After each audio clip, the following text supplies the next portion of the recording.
Bonjour. Pour cette semaine, nous attirons votre attention sur les informations économiques suivantes. En 1, la Chine. En deuxièmement, le traité transatlantique États-Unis-Union européenne. Et puis quelques brèves. Pour la Chine tout d'abord. Au Parlement européen, cette semaine a été traitée la question stratégique pour l'avenir de notre commerce extérieur, la reconnaissance ou non par l'Union européenne du statut d'économie de marché de la Chine.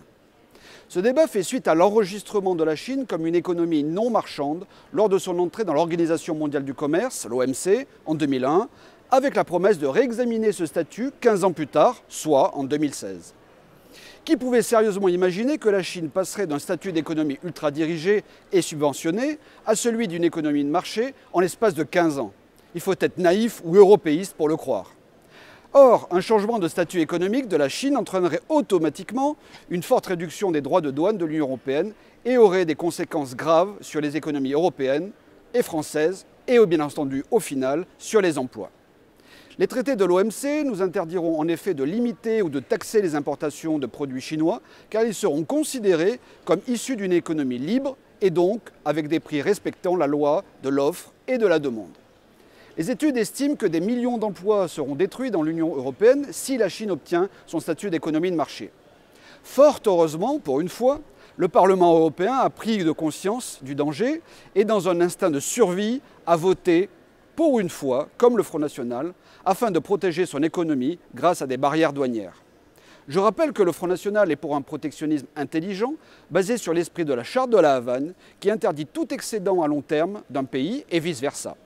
Cette charte internationale a bien évidemment été enterrée au profit de l'OMC. Il faut préciser que depuis l'adoption de l'euro en 2002, la France connaît une perte de compétitivité très forte qui entraîne un déficit structurel record de son commerce extérieur. En 2005, le déficit de la balance commerciale française s'élevait à environ 45 milliards d'euros. Une légère amélioration depuis les 65 milliards moyens par an depuis 2011, grâce à la baisse du coût du pétrole et surtout la dépréciation de 20% environ de la parité de change de l'euro-dollar. Ce déficit commercial s'explique en partie à cause de nos partenaires intra-zone euro, soit 30 milliards d'euros avec l'Allemagne, le Benelux et l'Italie, mais aussi extra-Union européenne. Arrive en tête des pays exportateurs en France, la Chine, qui nous vend 2 fois plus que nous lui vendons.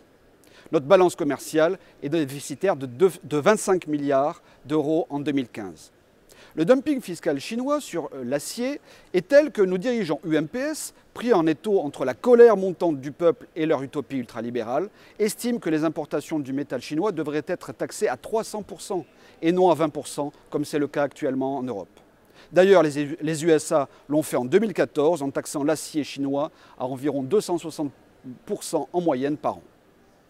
Quel revirement de toute cette classe politique UMPS qui nous vantait depuis 30 ans les mérites de la mondialisation heureuse.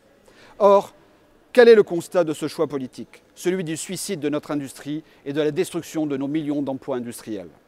La seule solution est celle du retour à un protectionnisme intelligent prôné par le Front National qui favorise les échanges commerciaux équilibrés entre nations au niveau du développement et équivalent. Et cette solution passe par le remplacement de nos dirigeants UMPS actuels, aux ordres des financiers ultralibéraux cupides, par des dirigeants aptes à protéger les intérêts du peuple et assurer la pérennité de notre économie nationale. Je parle des élus Front National qui ont pour seul objectif le plein emploi. Concernant le TTIP maintenant, pour continuer dans le domaine d'ultralibéralisme mondialisé, revenons maintenant sur les nombreux rebondissements sur l'accord de libre-échange transatlantique, TAFTA ou TTIP, qui ont eu lieu ces dernières semaines. En effet, fin avril, Barack Obama était présent à la foire d'Hanovre avec Angela Merkel pour évoquer la création de ce partenariat et où il a exprimé le souhait que le traité soit signé pour la fin de l'année. A l'inverse, le 3 mai, François Hollande change d'avis. Il indique qu'en l'état actuel, la France ne ratifiera pas ce traité. Quelle hypocrisie! Car c'est exactement ce que François Hollande, ses amis et ses prédécesseurs UMPS font depuis des décennies. Mais vu que nous sommes à 1 an des présidentielles et que les dernières révélations par Greenpeace des documents confidentiels sur la négociation en cours ont remis en cause la pertinence du TAFTA, nos dirigeants UMPS font machine arrière. Ou plutôt, ils font semblant. Car il n'est pas à douter que dès le lendemain de l'élection présidentielle, les négociations reprendront de plus belle si l'UMPS revient au pouvoir. Tous obéissent aux mêmes règles ultralibérales et aux mêmes lobbies financiers qui, depuis plus de 40 ans, orientent les choix politiques français. Et ceux-ci ne sont pas au service des peuples et des nations, mais à celui de la finance internationale et de l'ultralibéralisme. Ce TAFTA, qui se traduira par le massacre de notre industrie, de notre artisanat et surtout de notre agriculture, n'est donc que freiné par la période électorale et les promesses démagogiques. Le seul moyen est de l'arrêter de manière définitive et pour la mise en place d'un protectionnisme intelligent, comme le préconise le Front National depuis des décennies, et tout comme pour la Chine. Comme pour les importations d'acier, nous devons nous protéger de la concurrence déloyale étrangère, qu'elle soit chinoise ou américaine ou toute autre. Enfin, pour terminer, quelques brèves des actualités économiques. Sur la loi travail dite El Khomri, l'utilisation par le gouvernement Valls de l'article 49.3 est un aveu de faiblesse politique.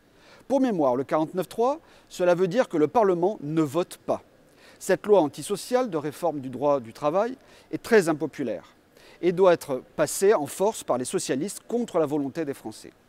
C'est la seconde fois après la loi Macron que le gouvernement n'arrive pas à trouver une majorité. Sur le fond, la loi El Khomri n'est même pas révolutionnaire, c'est un texte fade, sans avancée majeure et qui, malgré tout, n'arrive pas à trouver une majorité. Je note par ailleurs que le prix Nobel d'économie français, Jean Tirole, a proposé la fin des CDI pour mieux préparer les esprits à une prochaine précarisation de l'emploi salarié. Je rappelle que ce monsieur se dit proche de la gauche et fait financer ses recherches de son école, la TSE, par AXA ou les grandes banques. Sans commentaire. La véritable réforme pour relancer l'emploi, ça n'est pas un toilettage incomplet du Code du travail, c'est une politique économique patriote. Pour créer de l'emploi, il faut cesser d'ouvrir nos marchés à la concurrence déloyale. Il faut cesser de faire venir des immigrés alors qu'il y a des 6,5 millions de chômeurs en France. Il faut redéfinir les objectifs des politiques économiques, notamment accepter une part d'inflation afin que le chômage ne soit pas la variable d'ajustement des politiques ultralibérales qui nous sont imposées. Tout ceci ne peut se faire qu'avec un gouvernement de patriotes, c'est-à-dire avec une souveraineté retrouvée et avec le Front National.